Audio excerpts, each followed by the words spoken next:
looking forward to meet you. Sounds like a normal sentence, isn't it?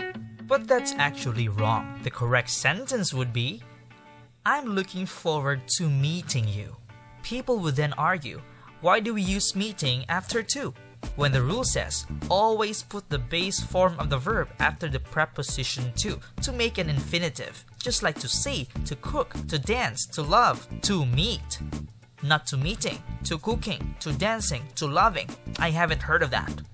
That's right, but that rule is only for infinitives. The preposition to, however, is not only used for infinitives.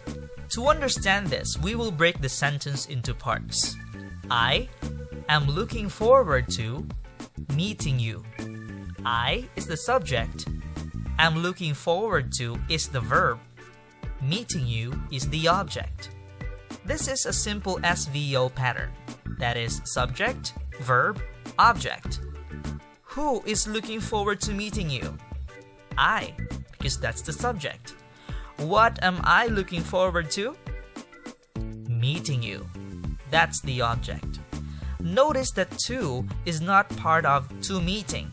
It is part of looking forward to, a type of verb we call phrasal verb. A verb with two or more words forming a new idiomatic meaning. To put it simply, a phrasal verb is formed by a verb plus adverb or a verb plus preposition. For example, get over, look into, give up, find out, and turn down. So you see, a word was added to the verb and we get a complete new idiomatic meaning. A phrasal verb can also be a three-word combination.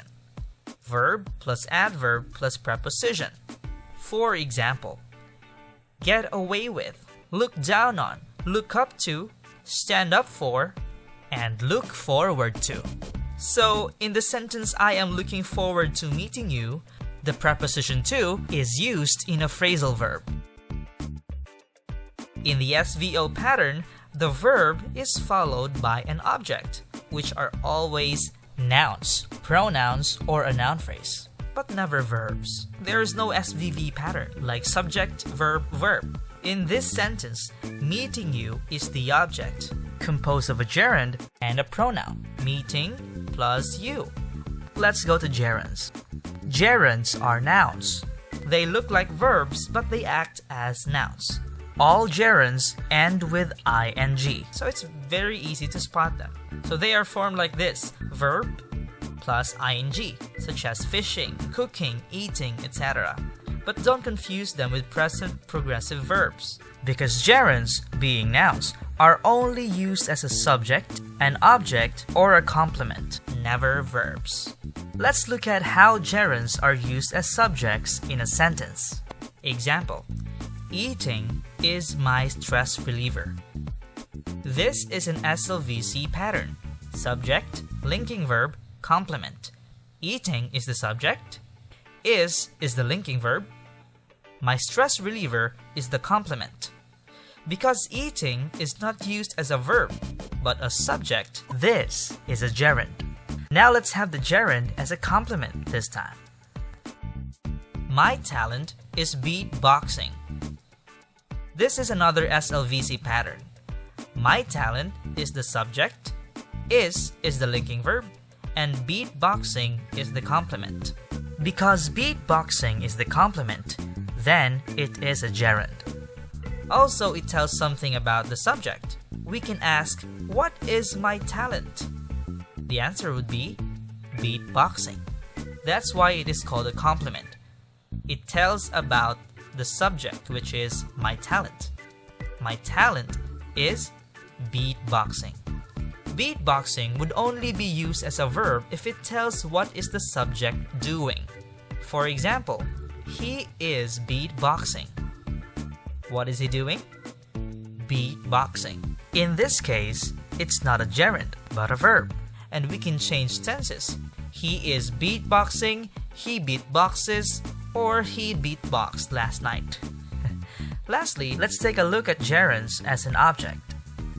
For example, I love cooking. This is an SVO pattern again. I is the subject, Love is the verb. Cooking is the object. What do I love? Cooking. Cooking is what I love. This case is applied on our original sentence too. I am looking forward to meeting you. Meeting you is a gerund phrase used as an object. What am I looking forward to? Meeting you. We can also use meeting you as a subject. Meeting you is what I am looking forward to. So, got it? I am looking forward to meeting you is grammatically correct compared to I am looking forward to meet you. This is the rule. Phrasal verbs are always followed by a noun or a pronoun, not a verb. For example, I am looking forward to your graduation. I stand up for animal rights. Leo turned down the proposal. Marcus gave up the fight. We can see that the words following the phrasal verbs are all nouns. Your graduation is a noun. Animal rights is a noun. The proposal and the fight is a noun. Phrasal verbs can also be followed by gerunds because they are nouns too. For example, I'm looking forward to meeting you. I looked into buying a new car. The boy is afraid of looking under the bed. Imagine using infinitives next to these phrasal verbs. I'm looking forward to meet you.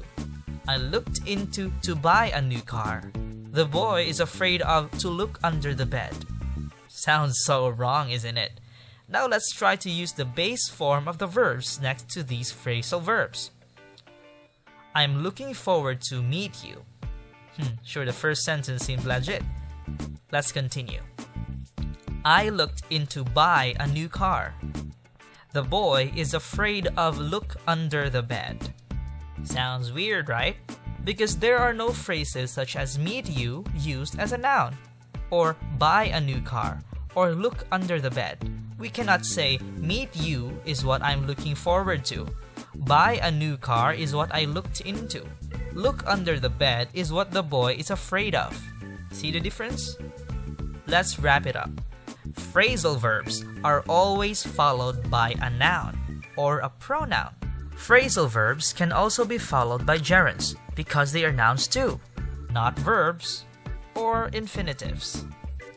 I am looking forward to meeting you is grammatically correct compared to I am looking forward to meet you.